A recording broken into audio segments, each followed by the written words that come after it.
também o estande. Nós damos sequência no nosso Jornal VIP agora, recebendo um convidado especial também, de forma remota, o Juliano, Fundação Batistense de Esportes. Juliano, boa tarde. Parece que a bola vai voltar a rolar por aí, ou pelo menos a inscrição já está aberta, né? Boa tarde, Juliano. Boa tarde, Luan. Tudo bem? Boa tarde aos telespectadores, né? É isso aí, a gente tá fazendo as movimentações necessárias, né? Para que a gente inicie o ano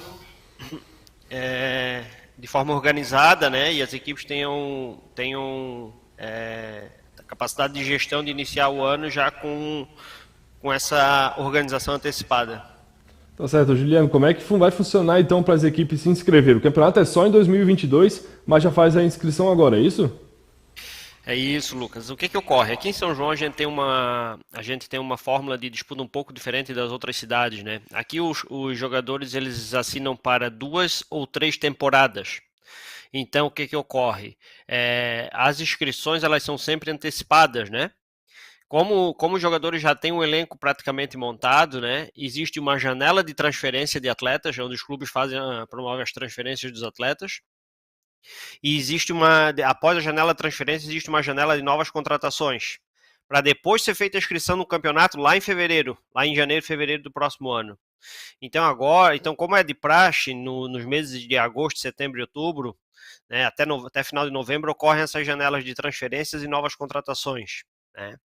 E como a gente está em pandemia, não é muito comum trabalhar tão antecipadamente, mas como a gente tem esse calendário específico, é inevitável, né?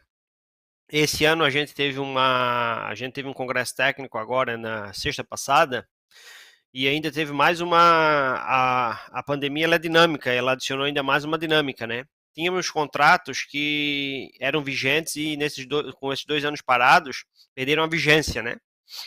Então se abriu uma janela de mais 20 dias que vai servir para os dirigentes de clubes consigam promover a renovação dos contratos, né? Então, do dia 4, que foi segunda-feira, até no dia 22, que é na sexta próxima, a gente vai promover esse período para que sejam renovados os contratos, né? Após esse período, abre-se a janela de transferência de atletas. E o interessante é que a fundação ela tem ferramentas já tudo para isso, online, a própria app, smartphone, um dirigente solicita a transferência de atleta para um outro dirigente de uma outra equipe direto pela tela do seu smartphone, né? Então existe um aplicativo do mercado da bola, né?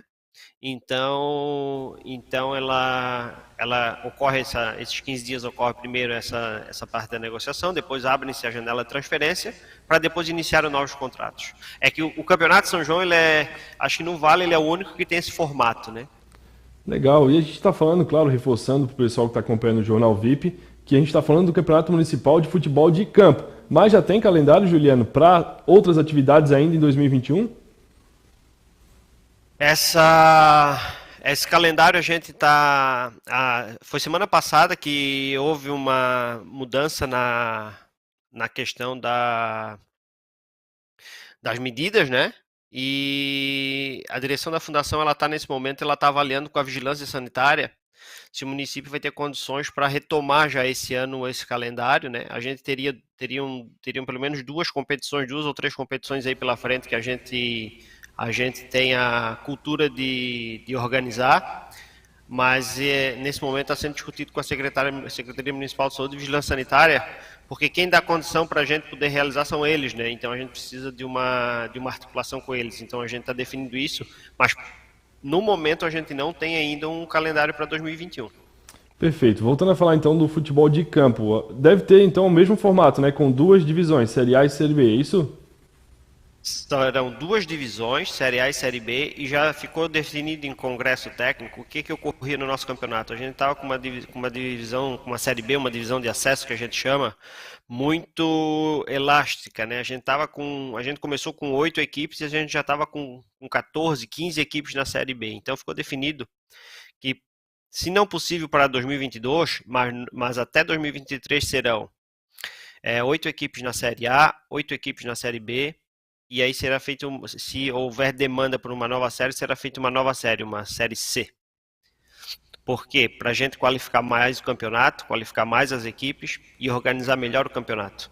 Porque o município de São João não tem nem estrutura física para atender uma demanda de uma rodada, de fazer um calendário com uma divisão com tantas equipes, né? Tá certo, então, para a gente fechar, então, como é que tá o coração para esse retorno? A gente está vendo a imagem no seu fundo das arquibancadas cheias. Tá com saudade de ver esse ambiente aí em São João Batista?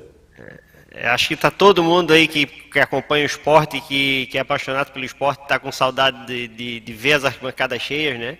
E não tem por que a gente fazer o esporte amador sem o público, né? O público, o profissional também, mas no amador mais ainda o público, ele é uma peça-chave, é um ingrediente-chave na gestão do campeonato. Então, acho que está todo mundo ansioso, são 2 anos aí de jejum, né? E a gente até se surpreendeu, muita gente dizia que a retomada ia ser fria, mas a retomada foi muito quente, a gente teve uma presença maciça das equipes que estavam inscritas para a temporada 2020, e foi uma reunião assim, muito produtiva, uma reunião muito tranquila, muito leve, as equipes todas procurando o bem do campeonato, então isso aí foi uma grata surpresa e mostra o quanto que as pessoas estão esperando por essa retomada, né? Perfeito, então, Juliano, obrigado pela sua participação direta aí da Fundação Batistense de Esportes, falando sobre os esportes da capital catarinense do calçado, portas sempre abertas para toda a FUB, tá bom? Muito obrigado, Lucas, vocês também têm as portas abertas aqui, a gente vai agora se ver com mais frequência. Show de bola, vamos lá então.